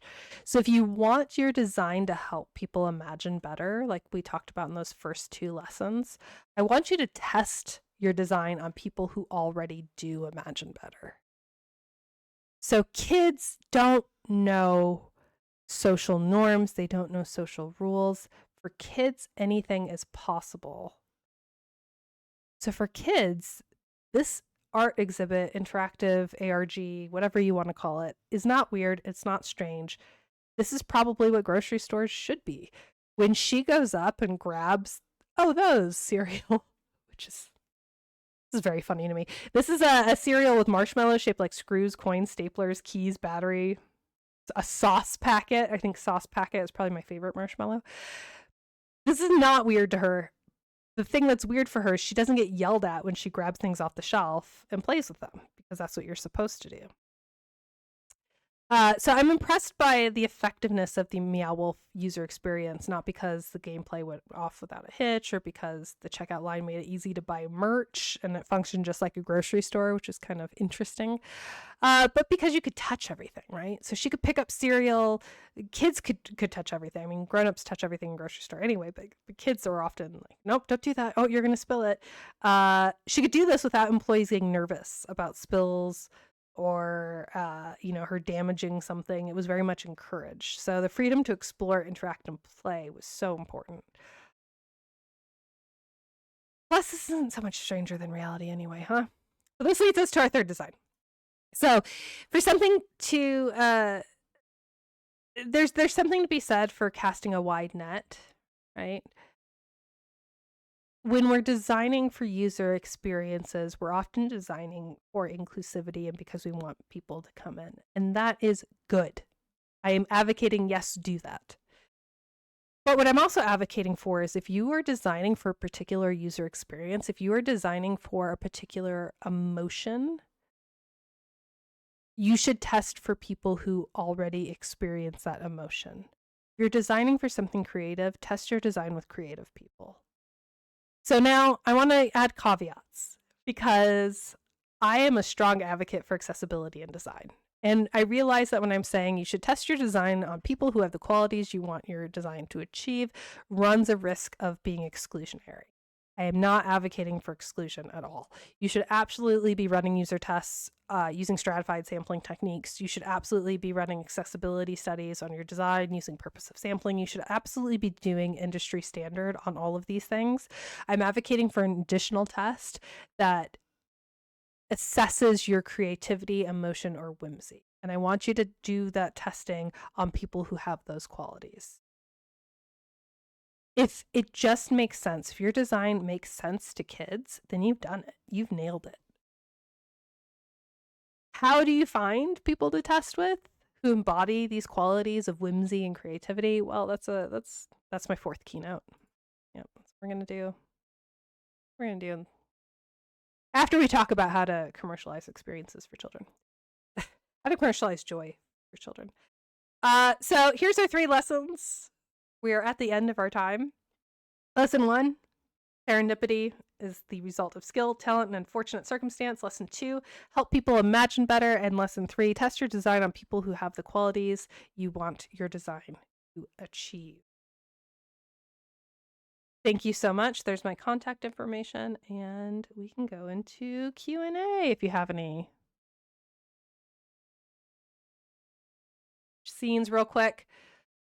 Ugh. Oh, thanks for the clap. It's my least favorite thing.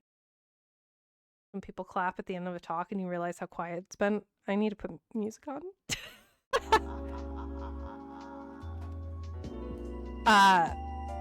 What a song to start with. Okay. I'm catching up on chat. I apologize. There we go. Eat the rich. It's cruelty free.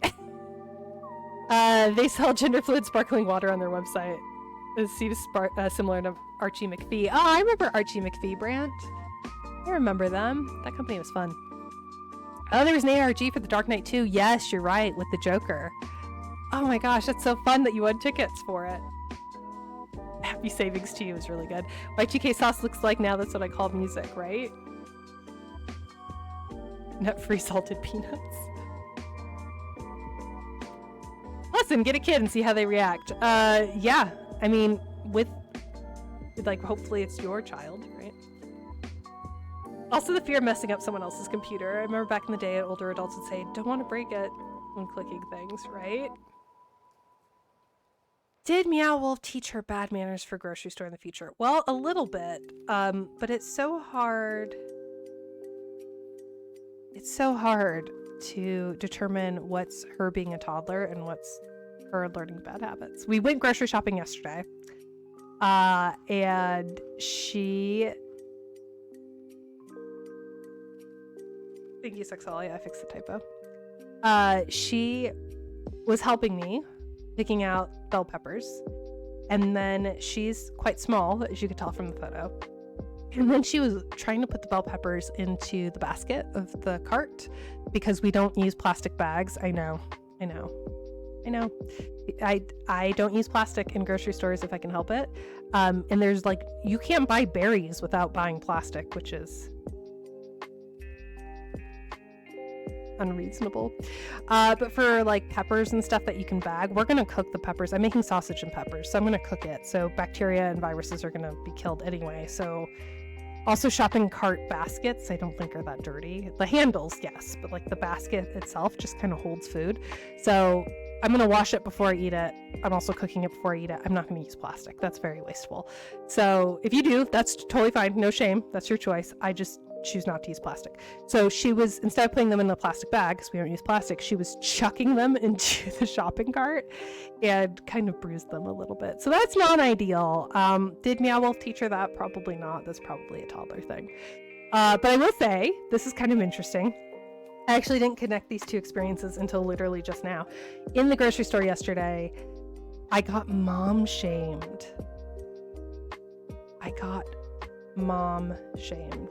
So there was another parent, I shouldn't assume, a femme presenting parent which is relevant because mom shaming is like a thing on social media, who had their child in their shopping cart. The Britishisms keep slipping out. And their child was eating a donut, happy as can be, cool, about the same age as my child. But my child wanted to walk around and she wanted to do things and she wanted to explore. Thanks, Meow Wolf. No, I'm kidding. Really kidding. She wanted to explore things. She wanted to interact with things. And I think that's a great way to help her learn about her surroundings. I think it's a great way to help her interact and think about food shopping and help, right? So we were in the dairy aisle. I was looking at tofu options and she got distracted because there were like candies or something. There was like a display with candies, and so naturally she went over to look at that display and she ran to that display across the aisle.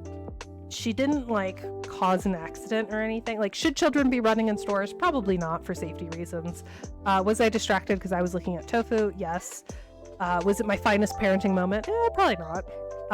But this mom came over and said that she was stressed out because of how my child was acting, and that I should follow her example and give my child a snack and sit her in my shopping cart to distract her while I finish my shopping, because that would just make it for a nicer user experience for everyone. And I was like, okay, I didn't know what to say. I totally froze. I mean, I should have clapped back with like, what a weird thing to say to a stranger, or like, thanks. But I didn't. I was just like, and I mean, like, you're feeding your kid straight sugar. So do I want to take advice from someone that's like, also has, we all have our foibles, right? I like a donut. I'm not donut shaming, but that's a lot of sugar for a little body, right? This is like a full-on, full-size donut. And we know that that's a problem with insulin resistance and whatever. I'm not shaming anyone. Just, you know, glass houses, stones, etc. And afterwards, I felt like really angry because, like, I don't want to take away from my child's experience of being a kid and figuring out how things work. Like, again, I probably should have had a better eye on her and been less distracted by the sale on tofu, but I don't know. I just want people to give me a little more grace than that. But, yeah, maybe I will teach her bad manners. Thank you, therapeutic activity. You're too kind. I know, this is totally not sponsored by Meow Wolf.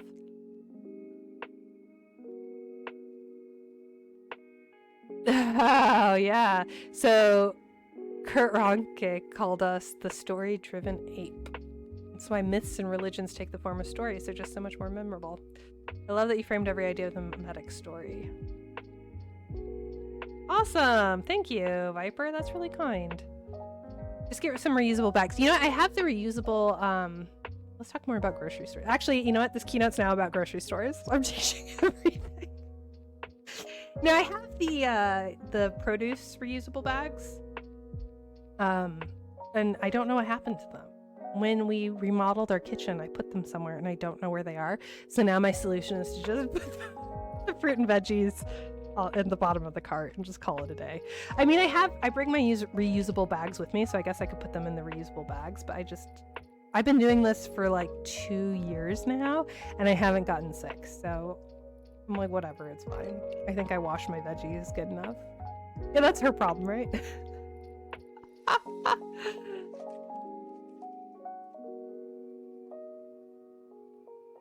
I'm glad you got distracted looking at Meow Wolf.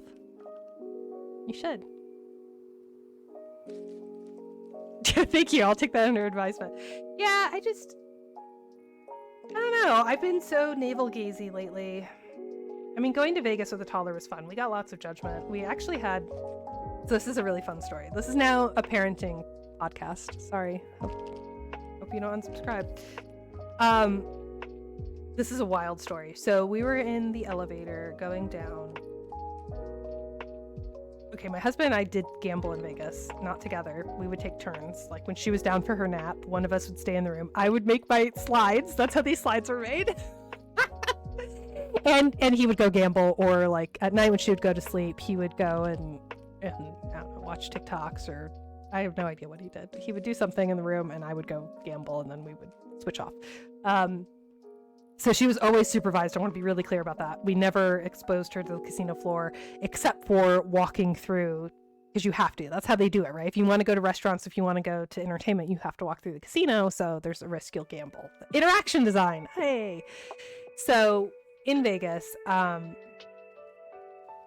it was just such a cool experience to have a kid there. That probably sounds messed up and like I'm the worst parent ever. But we literally came into the hotel, our first day there. First time walking into the hotel. We stayed at the Venetian. So it's like a very fancy hotel, and then at some point you turn a corner and boom, it's a casino.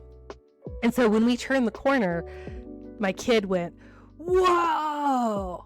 That was her reaction. She actually said, whoa, to all the flashing lights. So I thought, this is awesome. This is obviously the intended effect. Adults probably think that, but they won't say it because we're conditioned not to. Right? But I love that I got to experience all this wonder and think about design in that terms. What about casinos induce this whoa in people? Like, what about it is a spectacle? Because it is a spectacle. But what about it is a spectacle? And let's think about that in terms of design. So this was such a cool experience as a designer to think more about design. It was also a cool experience as a parent to get judged. So we were going to the Bellagio. The Bellagio has a free botanical garden. It's not huge. I mean, it is for what it is. It's an indoor botanical garden. But it's totally free. It's off the lobby, so you don't have to go to the casino. You don't have to do any of that. You can just walk in, and they have it themed for Halloween. The Bellagio also has the best glass decorations. Like, honestly, if this is not paid by the tourism board of Las Vegas at all. I want to be clear about that. But if you are interested in interaction design, you should go to Vegas and just walk around. You don't have to gamble. I mean, there's a lot you don't even have to spend money on. I was obsessed in thinking about how the layout works for these hotels and how that layout contributes to gambling or not. I'm going to show you a picture real quick. So this is a picture that I took of the gardens. The gardens change with the season. So this is their autumn setup. So they have some fairies. The trees are changing colors. They had gardeners there, like working on the display. This is just one angle of the display, by the way. But they were planting fresh flowers. Here's a close-up. They have this cool wooden sculpture of an elk. And again, this is free. You can just walk in and look around. So we were on our way to this. We were in the elevator and we were staying on a higher floor. So the elevator kept making stops. This is like prime checkout time. So lots of people were waiting for an elevator with their luggage. So my husband and I got separated and I had my kid in stroller. So we ended up on opposite sides of the elevator and more people filled in, right? So this couple gets on, this older couple, and they look at my kid and they're like, oh, she's so cute. And I was like, thanks. But I didn't really want to start up a conversation because it was a full elevator and it was kind of awkward and just wanted to get fresh air at this point, I think. So we get to our floor and I get off the elevator. We get to the second floor, which is not the casino. It's like the restaurants and shopping floor. So I get off, and again, because my husband and I were separated by people, it kind of looked like we weren't together. So the lady who had made a comment about my kid being cute was like, that's so weird that someone would take their child to Vegas. Like, what are they gonna do in Vegas? They're a child. And I didn't hear this. I was already walking, but my husband's like, it's not weird. Like, there's so much you can do with a kid in Vegas. What are you talking about? Here's another picture of the Bellagio. They had this cool, you could eat in here. This was, there was an adjacent restaurant and you could book out this garden shack. I don't know what to call it. It's clearly not a shack because it's very fancy, but it had a big round table, and when we walked by, there was like the Real Housewives of Las Vegas having brunch there, which was really cool. That was very enchanting for me. I like the acorn lights. It's so cute. It was just so cute. It was so cute. How cool this is! That's so cool, right? Look at that. It's like out of World of Warcraft. I love it. I love it so much.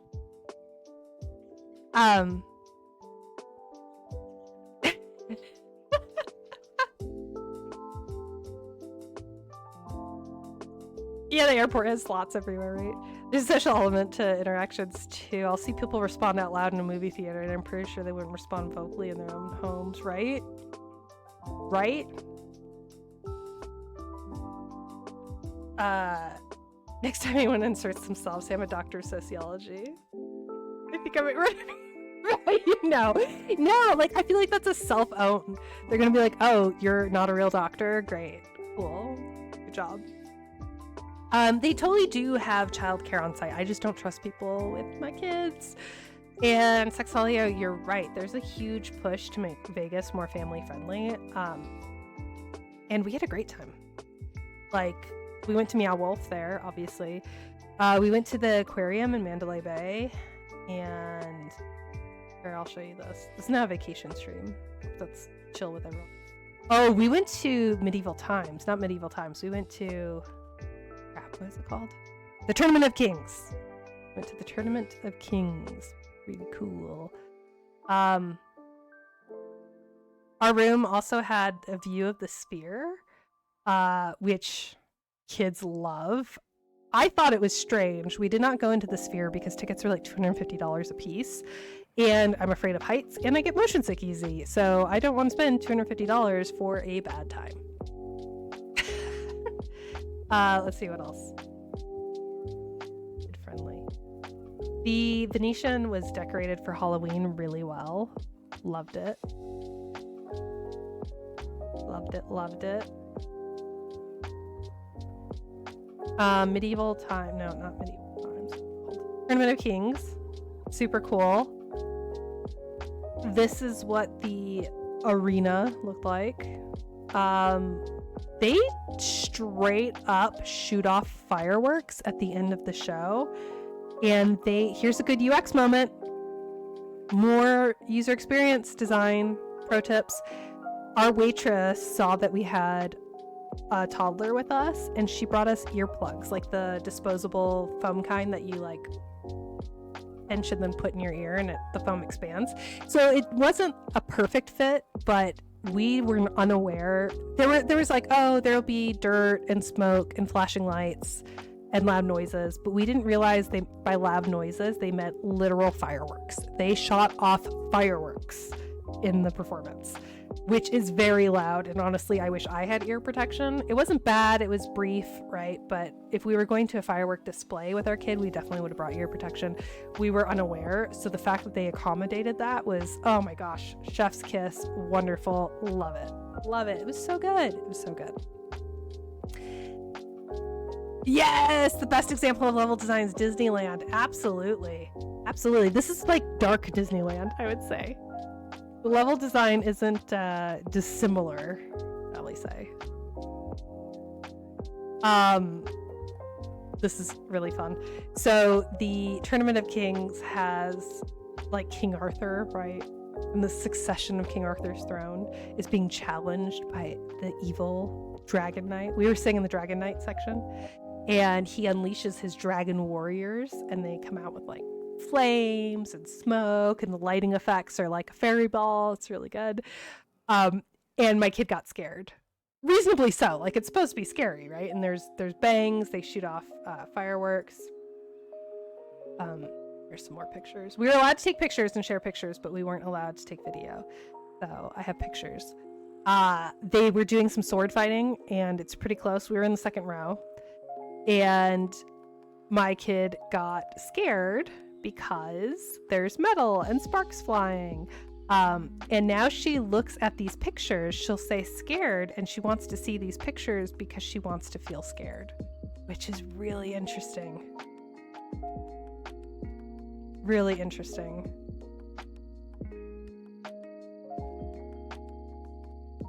Oh, we should have gone to the Pinball Hall of Fame. There's so much cool stuff to do in Vegas. I was just kind of obsessed with going through the different casinos. We went to 9 different casinos, and we were taking notes on what they smelled like. And also like what the vibe was and how you design for that vibe, I guess.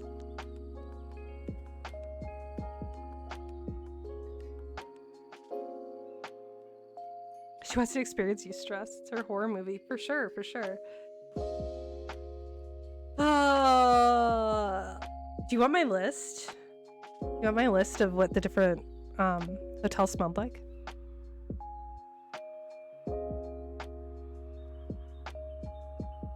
So, if you don't know, hotels generally have a fragrance, like a signature fragrance that they'll spray in hallways to, you know, cover up the smell of people and like old carpets, but also to give off a certain experience or like a certain air of like, ooh, this place smells fancy, right? Well, Jeffrey, you're in luck because my husband was the one who started the list. So we get his description and then my commentary. Okay, let me pull up the list real quick. And credit where credit's due. Like I said, this list is my husband's. Okay, we did 8. I misspoke. We did not do 9. We did 8. Okay, so the first one we both agreed on. Mandalay Bay, where we went to the aquarium, smelled like coconuts. Like a coconut kind of perfume. Also, I'll show this video real quick. Do you see this? There's a conference suite. So you hear my kid crying in the background. This was at the Mandalay Bay Aquarium. There were people in dive suits, like in shark suits, cleaning rocks, which is fine. But there was a conference suite that looked out into the shark aquarium, and I just thought, my God, imagine looking at the beauty of nature and then being like, yeah, we could put a conference room here. That is awful, and I hate that. I hate that for everyone. This was also terrifying. We were in a shipwreck, like a faux shipwreck with sharks swimming by. And as you can see by my face, no, I'm not about that life. That sucked. I hated that. I'm so scared. Yeah. So overall, gentle, like vanilla coconut scent in Mandalay Bay, which is awesome because their whole shtick is that they're like tropical, right? Loved it. Loved it. And Dr. Boyfriend agreed. What each casino smells like would be a great zine. I'm in. I'll write it with you. I'll co-author it. Same with airports. So I first went to the States. I was wondering what the first smell would hit me be. It was DFW smells like McDonald's. DFW has a lot of smells, and not all of them are great, I will say. I've only been to DFW not vomiting once because of either food poisoning or for being severely hungover, because I have fun when I go to Dallas. Okay, the Cosmopolitan. So the Cosmopolitan's whole, let me see if I have a video. Cosmopolitan was one of the last hotels we went to. We went there. I don't have a great photo, fortunately. I don't have any photos of the Cosmopolitan. The Cosmopolitan is known by like Vegas travelers and influencers for being the like adults nightclub kind of hotel. Here, I can look it up.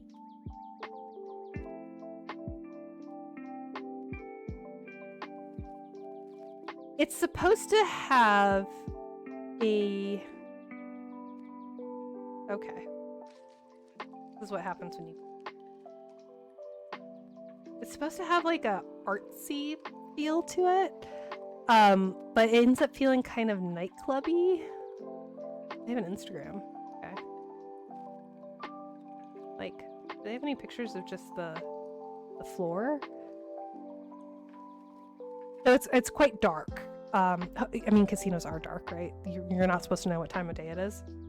But overall, this is pretty dark. The darkest hotel we went to. I don't know what the rooms are like.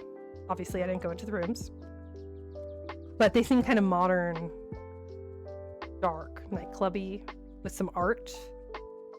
They had a lot of cool vintage pictures of celebrities that stayed in Vegas. I think at what the hotel used to be before it became the Cosmopolitan. Kind of cool. I didn't know there was a Lanai expensive. Get private access to the Chelsea pool.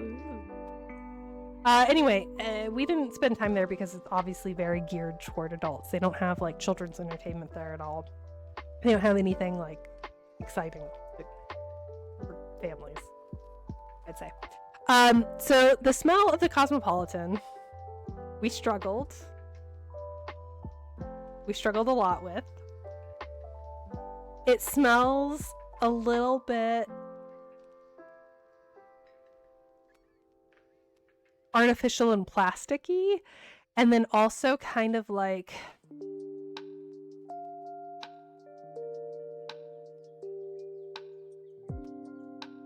I'm not going to say on stream. I'm not going to say it. You can use your imagination. I think you get what I'm getting at. I think you're picking up what I put down. The Bellagio, which was this lovely place. This smelled like fresh flowers throughout, not just like obviously in this atrium, in this greenhouse, there's a smell of plants. Yes. Yes, you're not wrong. You're not wrong. Viper, you're not wrong. There's obviously a smell of plants, but throughout the whole hotel, it just had this fresh, like white floral kind of smell, which leads me to believe they were pumping in some perfume, in addition to kind of the ambient smells. I don't know how else to phrase that. Caesar's Palace. Caesar's Palace. Do I have a picture? Palace. I do not. I do have pictures, but it has my kid's face in it. And I don't show pictures of my online. Well, do I have this video maybe?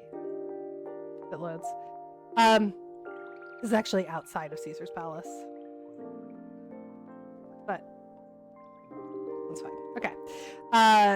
So Caesar's Palace is it's across from Bellagio. It's also one of the The Hangover was filmed there. It's one of the most remarkable hotels. It's huge, absolutely huge, and it has all these water features that are supposed to be reminiscent of Roman gods in ancient Rome.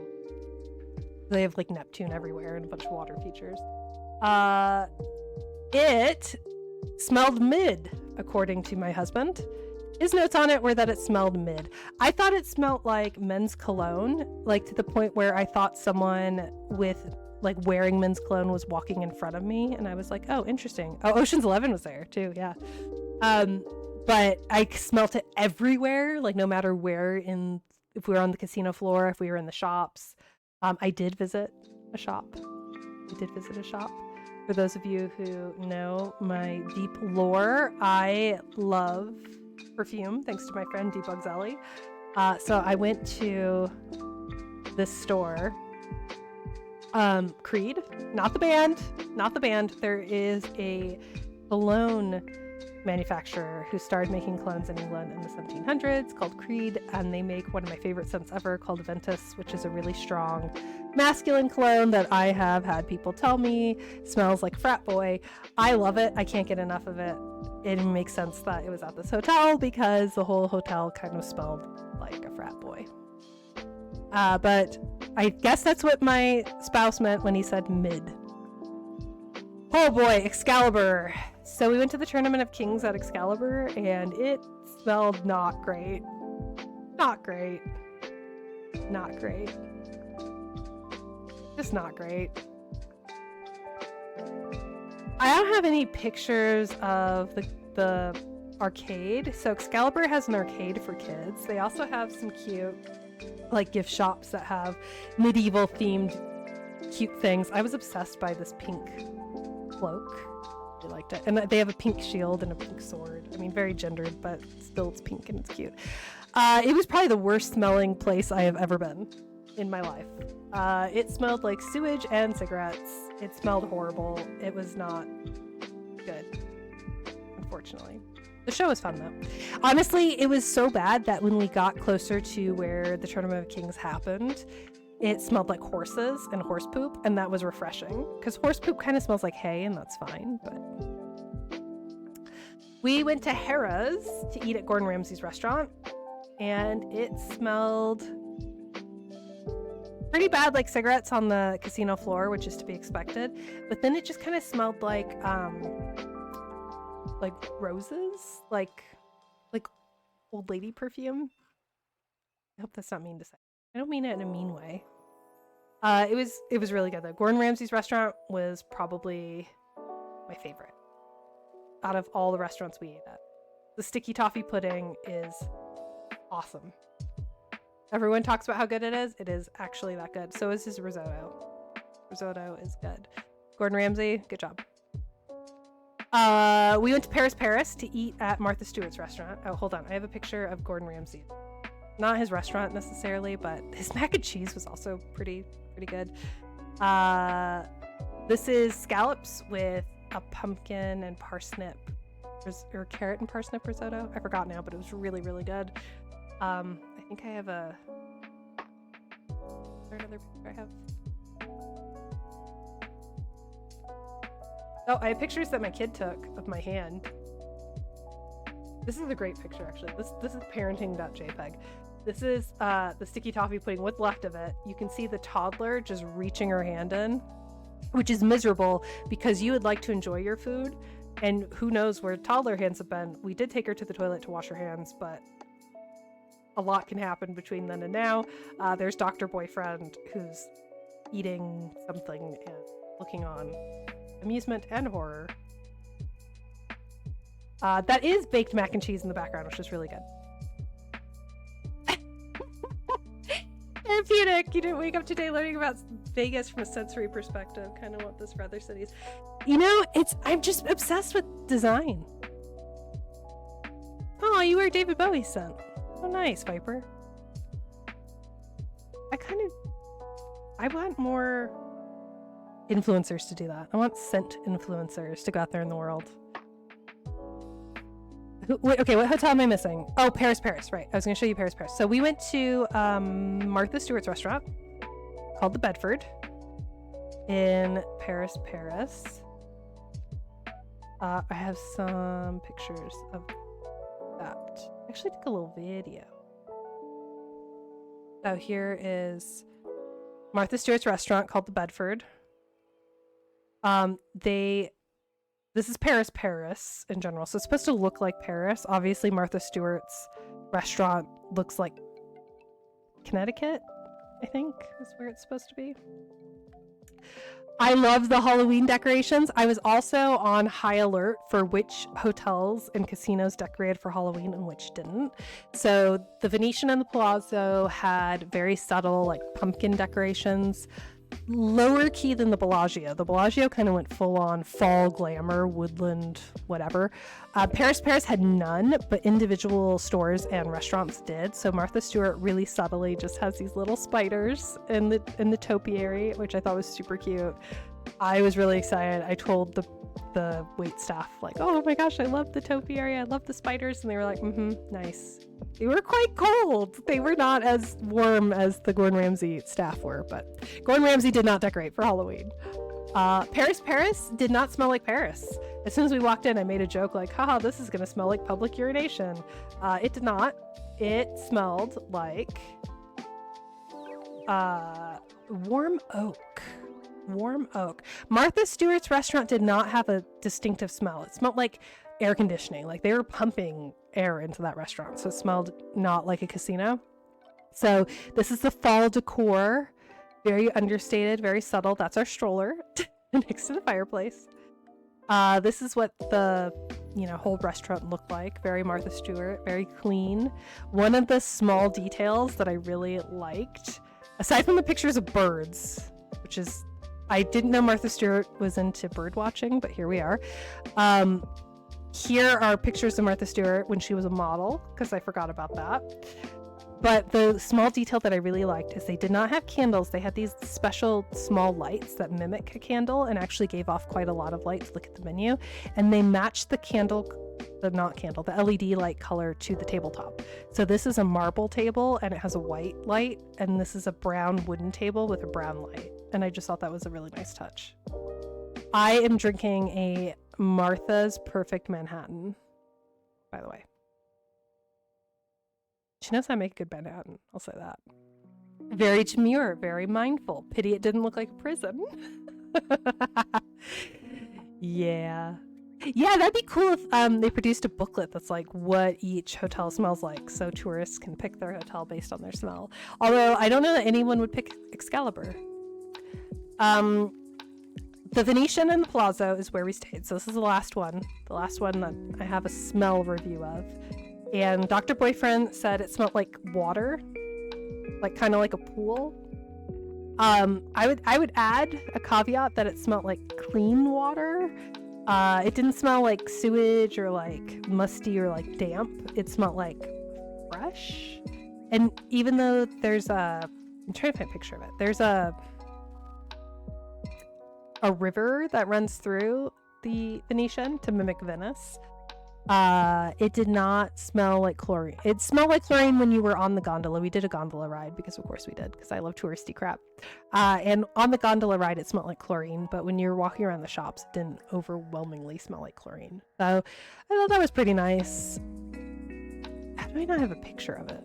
I don't have a picture of it. Whatever. Cool. Alright, well. That's it! That's Vegas, baby! Or that's Vegas with the baby.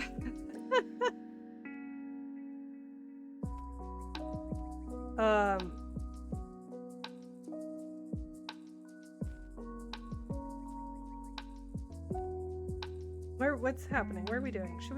We're late.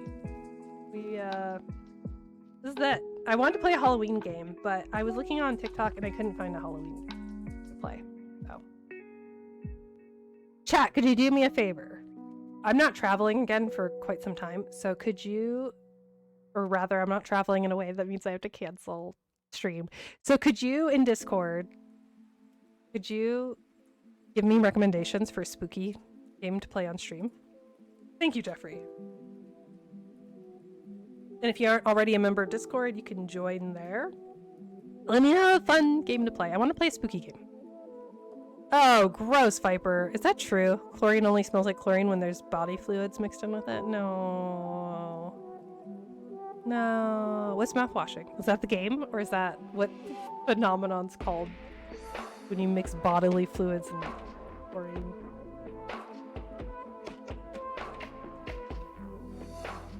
Oh man, Google immediately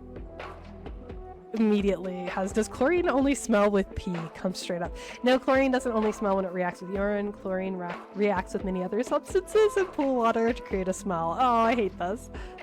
Chloramines is a chemical compound created when chlorine reacts with urine, sweat, cosmetics, and other bodily fluids. Nitrogen trichloride is a volatile and strong irritant created when chlorine reacts with organic matter like urine and sweat. Cyanogen chloride is a toxic chemical created when chlorine reacts with urine. So it says no, chlorine doesn't only smell when it reacts with urine, but then proceeds to list urine. So a strong chlorine smell in a pool is a sign that the pool is not being sanitized properly and has too many contaminants. These chemicals can irritate the skin and have negative health effects. Okay, well yeah, you can't trust an AI review. Chemicalsafetyfacts.org seems trustworthy. Oh, here we go. Alright, PubMed Central, National Library of Medicine. This all check. This all trust and check.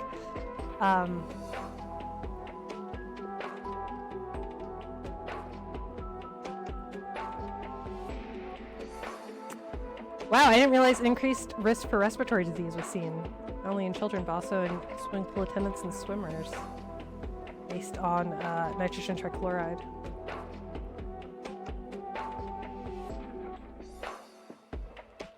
There's a connection between that and asthma. Okay, wow. Alright, but what about the pee-pee smell? Is National Institute of Health, can you please use AI to tell me about pee-pee smell? Grun, Grunn, Grun is the name of the game. Alright. What flavor spooky do you like? I like jump scares. I like psychological horror. I like multiplayer. I like single player. If it's multiplayer, I need people to play with me though. Yeah. I like not thinking too hard about what pools smell like. Run. And then was mouthwashing a game? Ooh, it is. What?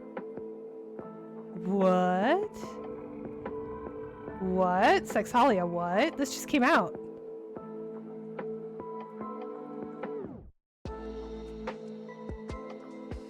The gardener gets hired for maintenance work. I'm looking at Grun too.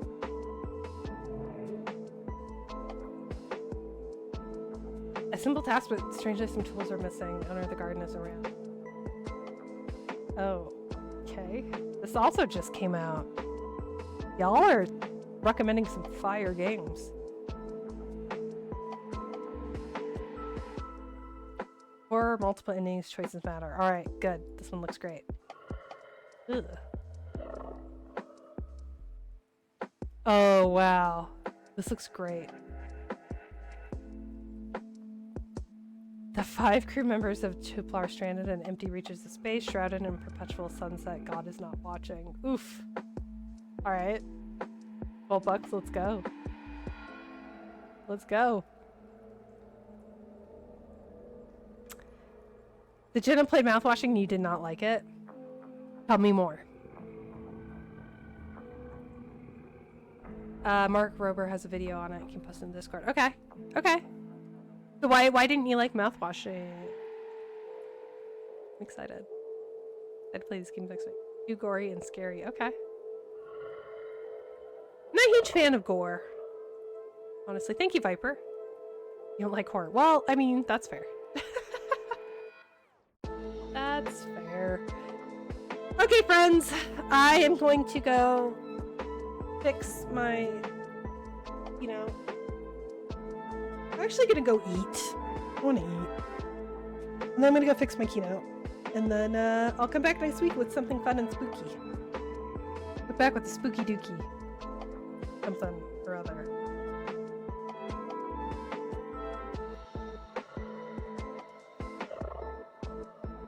Let's go raid someone. What am I doing? Immediately start looking at my cell phone notifications. Like a jerk. Okay, I think the unrequited library is available. I think the library is open. So, let's go raid the unrequired library. Thank you all so much for watching, and thank you for helping with, I think my headset's about to die. Thank you for helping and watching, and let's go raid the unrequired library. And tell her to have a great stream. What is she streaming? A horror game. Night 3. Whoa. Fatal Frame. Oh, Fatal Frame. Nice. Okay, bye everyone. Thank you so much for all the feedback and all your help. And I will see you next week. Have fun with the unrequired library. She's great.